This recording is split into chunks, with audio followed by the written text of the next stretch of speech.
आज आपण बनवणार आहोत कोकणातील पारंपरिक आणि खूपच स्वादिष्ट अशी सुरनोळी। नारळ, गूळ आणि तांदळाच्या पिठापासून तयार होणारी ही गोड, मऊ आणि जाळीदार सुरनोळी सकाळच्या नाश्त्यासाठी किंवा संध्याकाळच्या चहासोबत अगदी असं परफेक्ट असं ऑप्शन आहे। चला तर मग अजिबात वेळ न घालवता सुरू करूया आजची एक खासी पारंपरिक रेसिपी। आता आपल्याला ना सुरनोळीचं आहे ना पीठ तयार करायचं। त्यासाठी ना इथे मी 1 कप आहे ना एवढं हे तांदूळ घेतलेले आहेत। हे रेशनिंगचेच तांदूळ आहेत, हे आपल्याला घ्यायचे। छान असे हे जे होतं सुरनोळी। आणि आता आपल्याला ना अर्धा कप आहे ना त्याच कपाने ना आपल्याला अर्धा कप हे पोहे घ्यायचे आहेत, किंवा तुमच्याकडे जर मेजरिंग कप नसेल तर तुम्ही वाटीचं प्रमाण फिक्स करू शकता, जसं मी नेहमीप्रमाणेच तुम्हाला सांगते तसं।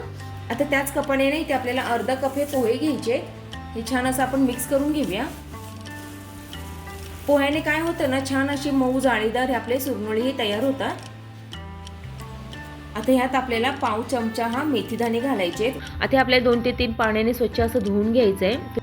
इथे ना मी 2-3 पाण्याने छान असं धुवून घेतलेलं आहे। आता आपण आहे ना ह्याच्यात पाणी घालून नाही भिजत घालायचंय। मी रात्रभर भिजत ठेवणार आहे। छान असं आपलं ओव्हरनाईट आहे ना हे तांदूळ आहेत ना छान असे भिजलेले आहेत। आता आपण आहे ना ह्याला मिक्सरमध्ये लावून घ्यायचंय। छान असं ह्याचं बारीक अशी पेस्ट करून घ्यायची। चला तर मग आपण ह्याला मिक्सरमध्ये लावूया। आता थोडं थोडं करून आपल्याला मिक्सरमध्ये लावून घ्यायचे तांदूळ। आपण जसं इडलीला बारीक करतो ना सेम तसंच आपल्याला एकदम फाईन असे ह्याची पेस्ट करून घ्यायचे। लागेल तसं आपण ह्याच्यात थोडं थोडं पाणी घालून आहे ना मस्त असं मऊसर असं आपण ह्याला दळून घेणार आहे किंवा वाटून घेणार आहोत। चला तर मग आपण ह्याला वाटून घेऊया।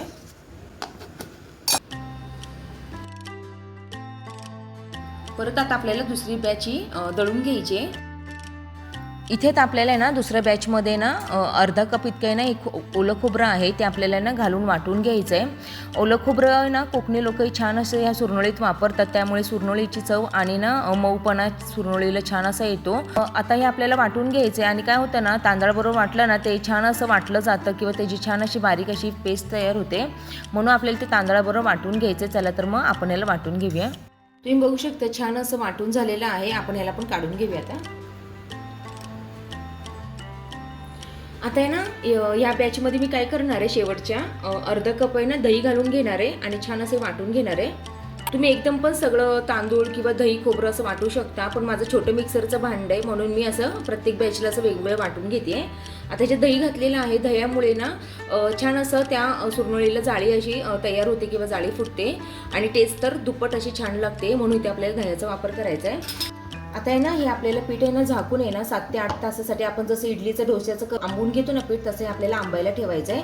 आणि छान असं हे ना फर्मेंट झालं ना मग आपल्याला ह्याचे ना सुरनोळी करायचे आहेत। आणि सुरनोळी करताना आहे ना आपल्याला जे आपण गूळ वगैरे वापरणार आहे ना ते मी तुम्हाला पुढे सांगतेच। चला तर मग आपण ह्याला ना ओव्हरनाईटसाठी ना असंच फर्मेंटेशनसाठी ठेवून देऊया। मी ओव्हरनाईट हे पीठ असं छान असं आंबून दिलेलं आहे, तुम्ही बघू शकता। छान असं ते फ्लफी झालेलं आहे, ते ना असं जाळीदार असं झालेलं आहे, त्याला जाळी फुटत आहे। दह्यामुळे ना ह्याला छान अशी जाळी फुटते, तुम्ही बघू शकता। आत्ताच त्याला अशी ना बबल्स वगैरे येत आहेत। आता ना ह्यात आपल्याला ना गूळ घालून घ्यायचं आणि चवीनुसार मीठ घालून घ्यायचं आहे। आपण इथे गुळ का घालून घेणार आहे, कारण आहे ना आपण गोडाची सुरनोळी करतोय म्हणून इथे आपल्याला गूळ घालून घ्यायचं आहे। आधी ना आपण सगळ्यात आधी ह्याच्यात आहे ना चवीनुसार मीठ घालून घ्यायचं आहे। चला तर मग आपण मीठ घालून घेऊया। आपण मीठ घालून घेतलंय। आता ह्याच्यात आहे ना आपल्याला गूळ घालून घ्यायचा आहे। इथे ना मी 3 टेबलस्पून इतका गूळ घालून घेते। तुम्हाला कितपत गोड आवडते ना त्यानुसार गूळ घालू शकता, पण जास्त पण गूळ घालू नका, कारण ते काय होतं ना मग सुरनोळी नाही तव्याला चिटकू शकते किंवा मग ना गुळाचं पण हे पाणी होतं ते पातळ पीठ होऊ शकतं म्हणून। आता ना सुरनोळीचा कलर आहे ना हा पिवळा असतो, म्हणून आपण आहे ना ह्याच्यात हळद पण वापरायचं आहे, म्हणून छान असं या पिठाला ना पिवळा कलर असा येतो। आता हे छान असं आपल्याला ना एकजीव करून घ्यायचं। छान असं गुळ वितळेपर्यंत आपल्याला हे मिक्स करून घ्यायचं आहे। हे सुरनोळीचं पीठ आहे ना जास्त आपल्याला पाणी घालून आहे ना पातळ नाही करायचं आहे। हे ना बरोबर असं थोडं थोडं पाणी घालूनच आपल्याला बारीक करताना करायचं आहे। आणि पाण्याचा परत बिलकुल वापर नाही करायचा आहे, कारण आहे ना गुळामुळे आणि दह्यामुळे ना ह्याला पाणी सुटतं म्हणून। आणि जर जास्त पातळ केलं तर सुरनोळी ही होऊ शकणार नाही, ती तुटणार किंवा ती तव्याला चिटकू शकते म्हणून। चला तर मग आता आपण आहे ना तव्यावर आहे ना घालून घेऊया सुरनोळी। जास्त आपल्याला पसरायचे नाहीये, अलगतच पसरायचे। त्यावर आपल्याला तूप थोडंसं घालून घ्यायचंय, तुपाच्या छान लागतं सुरनोळी। तुम्ही बघू शकता छान अशी सुरनोळीला आहे ना जाळी फुटायला लागलेली आहे. आता ह्याच्यावर आहे ना आपण 2 मिनिटं असं झाकून ठेवायचं आहे, म्हणजे वरून पण ती छान अशी शिजली जाते. इथे आपली सुरनोळी ही तयार झालेली आहे. ही सुरनोळी ना नारळाच्या दुधासोबत किंवा आहे ना मग चटणीसोबत आहे ना खोबऱ्याच्या अप्रतिम अशी लागते. एकदा तुम्ही नक्की ट्राय करा. टिफिनसाठी किंवा असं पण नाश्त्यासाठी परफेक्ट असं हे ऑप्शन आहे. एकदा नक्की करून बघा. कशी वाटली हे मला कमेंटमध्ये सांगायला विसरू नका.